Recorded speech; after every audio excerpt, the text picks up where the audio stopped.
Olá, meu nome é Marcos Alencar. Hoje, 6 de outubro de 2022, 7 horas e 7 minutos da manhã.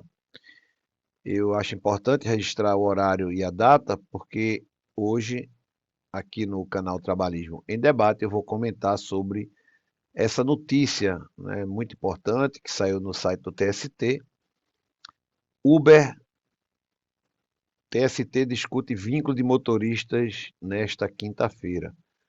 Ou seja, hoje, quinta-feira, às 9 horas, vai haver uma sessão da subseção 1, especializada em dissídios individuais, que se chama de SDI 1, às 9 horas da manhã, no Tribunal Superior do Trabalho.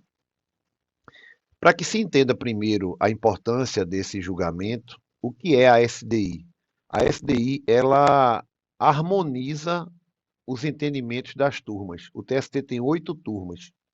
Neste caso do Uber especificamente, a quinta turma do Tribunal Superior do Trabalho entendeu que motorista de aplicativo Uber não tem vínculo de emprego. Ele é uma pessoa autônoma, não é CLT, não tem contrato de trabalho.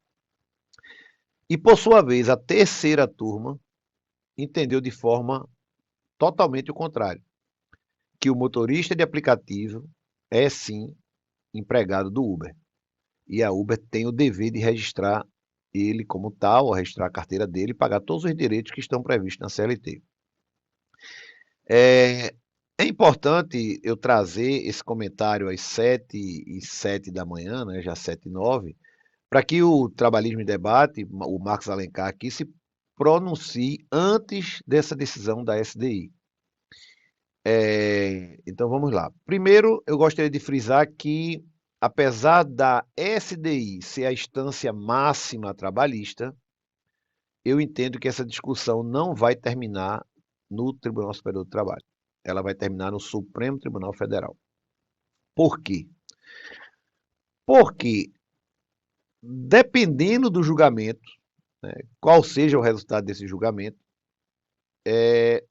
uma das partes, quem perdeu, vai alegar que há uma violação literal ao artigo 3º, ao artigo 2º e ao artigo 3º da CLT. Esse artigo 2º e o artigo 3º é o que define empregado e a pessoa do empregador e a pessoa do empregado.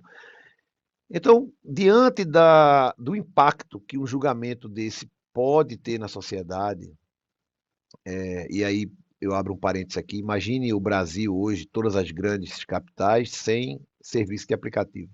Porque na hora que disser que tem que assinar a carteira de todo mundo, pagar hora extra, férias, 13º, fundo de garantia, muitos aplicativos vão desistir do Brasil. E imagina o Brasil sem o iFood, sem o Uber, sem o Log, sem tantos aplicativos aí de entrega e de atendimento à população. E fecha aí o parênteses. Então, eu acredito que isso vai terminar no Supremo para que se analise se a Uber está ou não violando a CLT.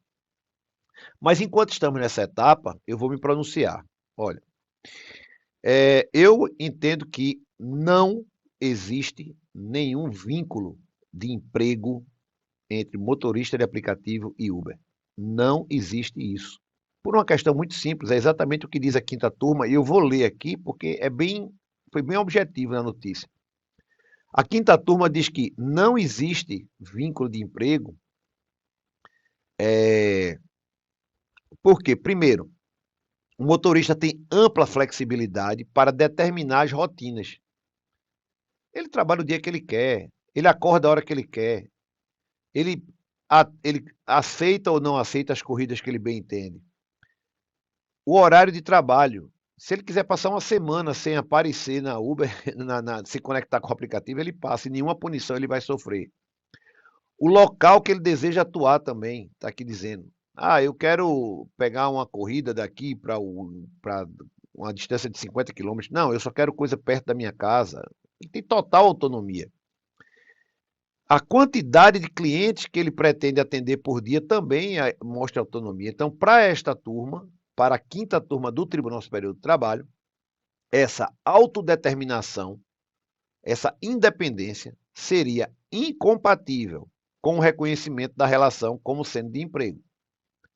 Porque não existe subordinação. Não existe a subordinação do motorista com a Uber, né? Existe um negócio, uma relação, mas não é uma relação subordinada como uma relação de emprego. Aí, esse é meu ponto de vista. Não há subordinação. Não existe isso, né? Aí vem a terceira turma. E aí eu vou fazer aqui uma expressão que é coloquial, né? É uma expressão assim. A terceira turma é meio que...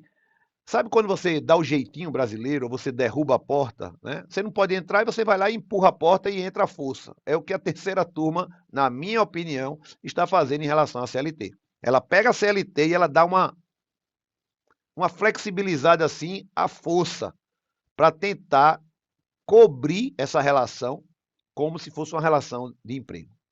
É uma conduta puramente protecionista, sem embasamento legal absolutamente nenhum. De novo, esta é a minha opinião, eu respeito quem pensa o contrário, né? Muitas vezes eu recebo muitos comentários, muitas críticas. Olha, quem tem um canal, quem tem um blog, tem que opinar, não pode ficar em cima do muro. Então, minha opinião é cortante.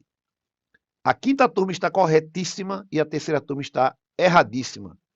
Se prevalecer esse entendimento da terceira turma, será um desserviço não só à nação brasileira, né, mas também à legalidade, porque vai estar sendo condenado uma empresa que não está descumprindo a lei. A Uber não está praticando nenhum ato ilícito. A terceira turma, né, equivocadamente, aí eu estou sendo bem incisivo, ela diz o seguinte, que o motorista de uma plataforma, ele reúne os elementos previstos na CLT para uma caracterização do vínculo de emprego. Aí ela diz, primeiro, a onerosidade, diz que a pessoa recebe dinheiro. Tudo bem, recebe, mas isso não seria essencial. Segundo ponto, ela diz, não eventualidade. Ela diz que tem que haver uma disponibilidade diária. Olha, isso não é verdade. Não é verdade. A pessoa pode... Uber é o bico. Diante da crise de emprego, muita gente está vivendo de Uber, mas Uber não foi criado para a pessoa ser motorista de Uber. O Uber é um bico. Ele foi criado quando você está voltando para a sua residência, você tem um carro ocioso naquele dia e você vai e ganha um dinheiro com ele. Então, não existe essa obrigação diária de você estar conectado no aplicativo, mas a terceira turma entende que sim. E ele diz o seguinte, a terceira turma, que existe uma subordinação por meio de algoritmo. Isso aqui, para mim, é a maior forçação de barra que eu já vi na minha vida. Como é que um algoritmo vai ser meu chefe?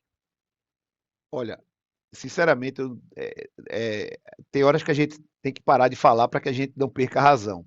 Então, é mais ou menos isso. Isso é um tremendo absurdo.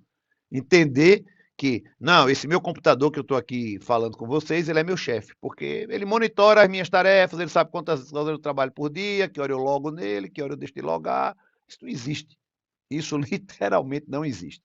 Então, é esse o entendimento da terceira turma, que nós respeitamos, mas criticamos severamente. É um entendimento anticientífico, antijurídico, antilegal, porque não é isso. E a CLT, a Consolidação das Leis do Trabalho, ela não foi instituída para regular esse tipo de atividade. Então, esse protecionismo exagerado, tá?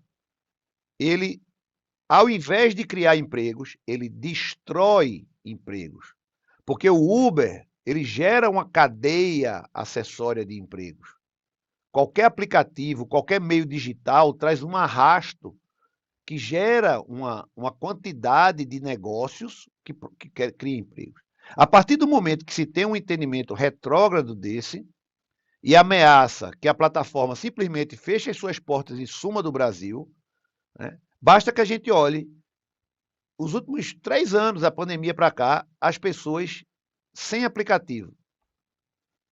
Como é que iam sobreviver? Porque é muito interessante, né? Eu jogo aqui essa indagação, que não tem nada a ver com a área jurídica, mas eu acho que uma reflexão é importante. É muito interessante estar se dizendo que é uma pessoa subordinada a um algoritmo, né? Quando todo mundo sabe que isso não existe. Então, justiça é bom senso. Justiça não é joguete de palavras, não é jeitinho, é bom senso. Então, espero que a subseção de dissídios individuais 1 siga a lei e diga que relação de emprego de motorista com Uber não existe. não existe. Isso é um mundo à parte, não tem nada a ver com a CLT. É isso aí. Até breve. Tchau.